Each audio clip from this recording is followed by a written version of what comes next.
Hi, you guys.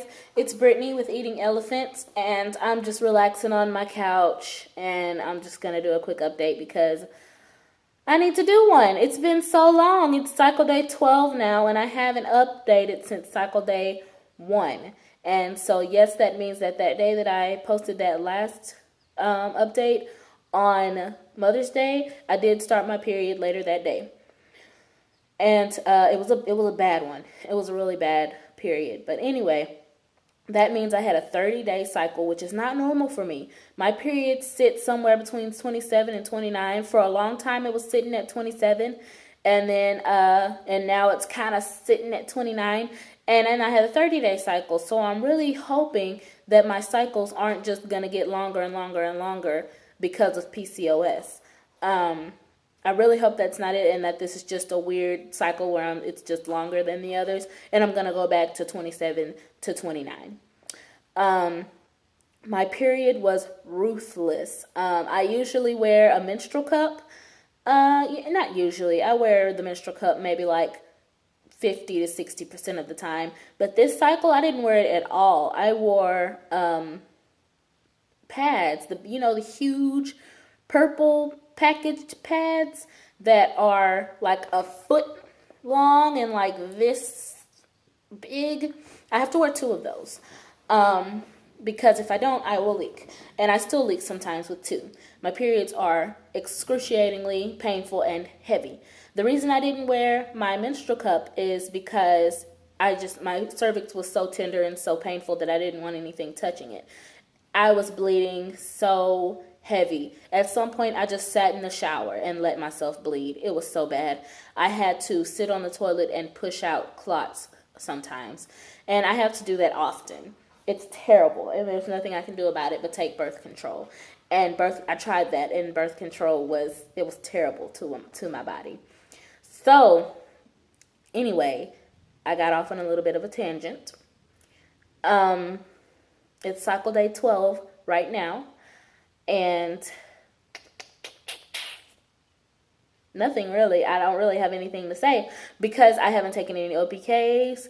I haven't tracked basal body temperature. I haven't tracked my cervical mucus. I haven't really thought about TTC at all in the last 2 weeks at all.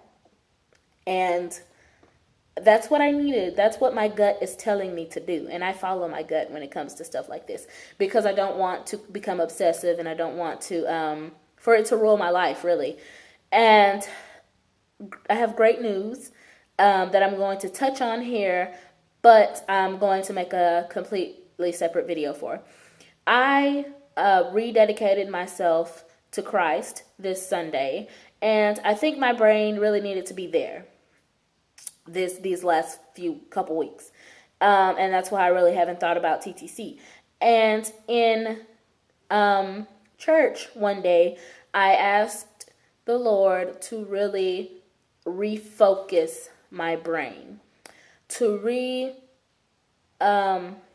reorganize my priorities, and to bless me to be content with whatever he gives me, whether that's 0 children, 10 children, whether, no matter what it is, with anything, not just TTC, but with anything. And I think that was a little freeing for me. But at the same time, I do want to continue to TTC. I do want to have a child eventually. But I'm so obsessive. I haven't let myself obsess over TTC lately, but I know at any point I could go back to obsessing. So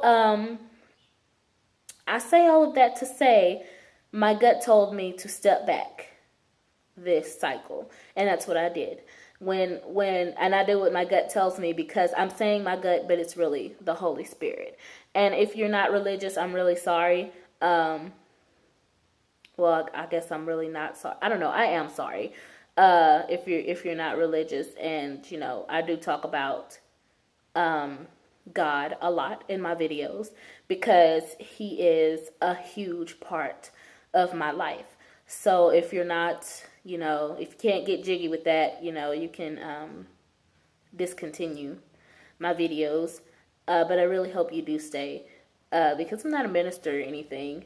I'm not going to preach to you, but I am going to share. It's a huge part of my life, so I can't not talk about it. And I'm not going to try to not talk about it. So anyway, that's just a little disclaimer. But what was I talking about? Goodness gracious. So cycle day 12, I think I've said that like 3 times now. I haven't had any signs of ovulation, any at all. I've had some cervical mucus, but it doesn't look egg white, but it looks like it's getting there.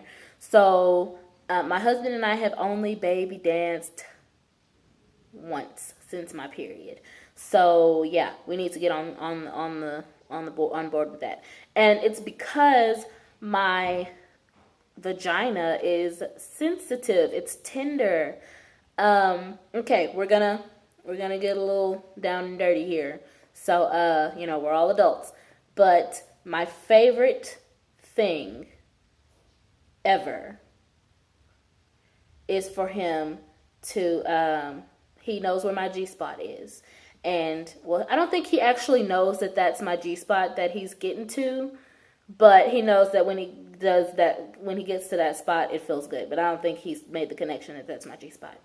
Anyway, he can reach it with his fingers. And that's my favorite thing ever. And I can't handle it. I couldn't handle it at all anytime after that last period. It just hurts. And, if I can't take his fingers, it's not going to be very comfortable to take his penis. So we've only baby danced once, and it wasn't very comfortable for me. So,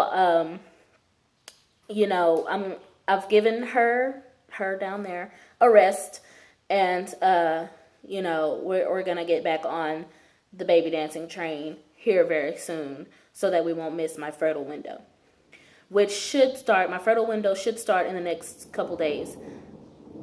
You know what? Today's cycle day 12, so I might already be in probably cycle day 14 is when my fertile window starts officially. So it's about to storm outside, and there's about to be a lot of thunder. I don't know if you heard that thunder, so I think I'm going to wrap this up. Sorry about the graphic, details a minute ago, but we're all adults here. We're all TTCers. And I don't think I have any family who watch my videos yet. So, yeah. We're TTCing. Sex is a part of that.